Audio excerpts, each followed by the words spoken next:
Hi. Um, Today I'm here thinking,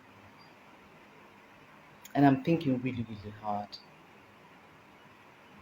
And I'm asking myself pretty hard questions. And I'm telling myself, Sandra, you've got to agree to face the hard truth to the questions that I'm asking myself. One of the questions that I'm asking myself is,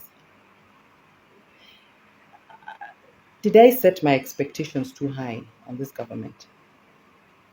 Did I set my expectations too high on William Samoei Ruto?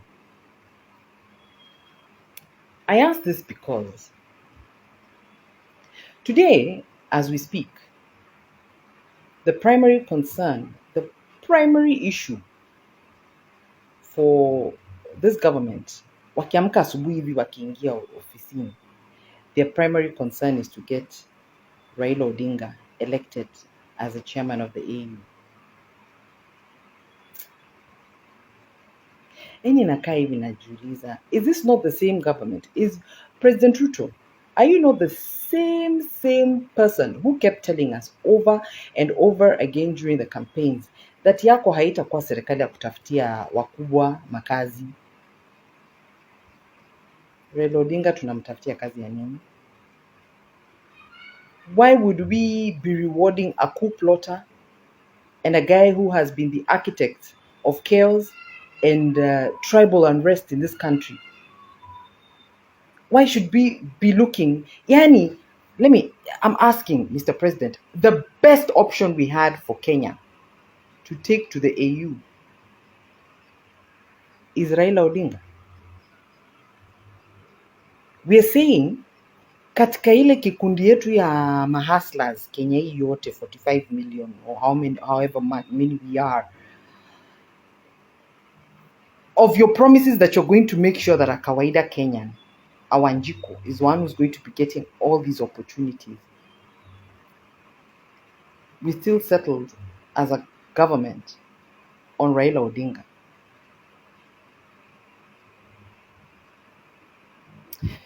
I'm really wondering whether, I think politics is not for me.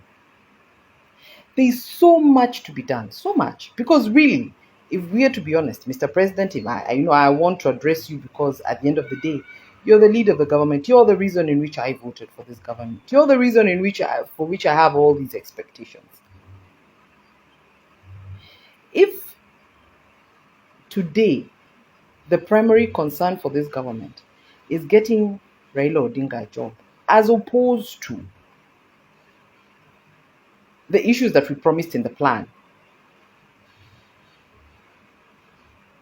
then, I'm just exasperated. And I'm exasperated because of many other things. It's not just the Raila issue. There's the issue of the loans, the issue of the borrowing. You said that we were going to expand tax brackets. We've got 20 million registered PIN. Only 8.2 are active, meaning 11.8 are either businesses that are not doing any business or potential employees who are at home holding on to their PIN cards with nothing to submit because they have no salary, so there's no pay as you earn coming in. I asked another day, what is the strategy in place by your cabinet secretary or your PS in terms of industrialization for this country? Because a year and a half down the line, how many industries can we say have started off in Kenya to create employment?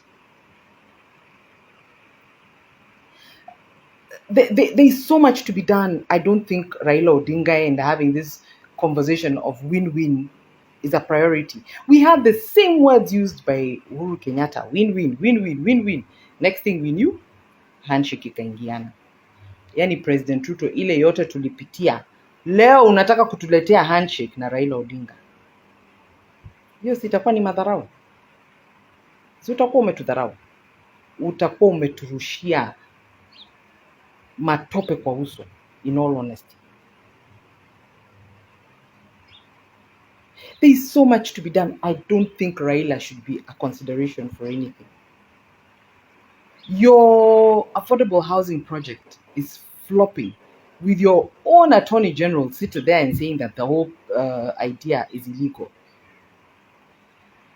Yet all that had to be done was to cross over to Rwanda, get to see what they're doing, benchmark from there, and then come. For example, if someone like your housing guy had done a benchmark in Rwanda, he would today have come back, built one bedroom single units someplace in Athi River, built about 1,000 of them, presented those units to 1,000 families in Kibera, tell them, allow me to move you there, and then make that as an example of what affordable housing is. The Kibera guys would have been the ones to make the red bricks. The Kibera guys would have been the ones to make the wood. It would have been the government to give them. Unaona ile hustler fund. Ingekuwa hustler fund ipewe vijana wa Kibera waende wanunue mbao watengeze milango nini. They be the sole supplier of those homes to give it as an example of what affordable housing is. Then you get the buy-in from Kenyans. You know, those kind of thinking is what I had expected from Kenya Kwanza government. Unorthodox way of doing things, yani mega delivery. Today we have the Attorney General sitting there saying the affordable housing project idea is illegal. And then we wake up in the morning and the first thing that we're being told is do win-win, and we're pushing to have Raila Odinga as AU chairman.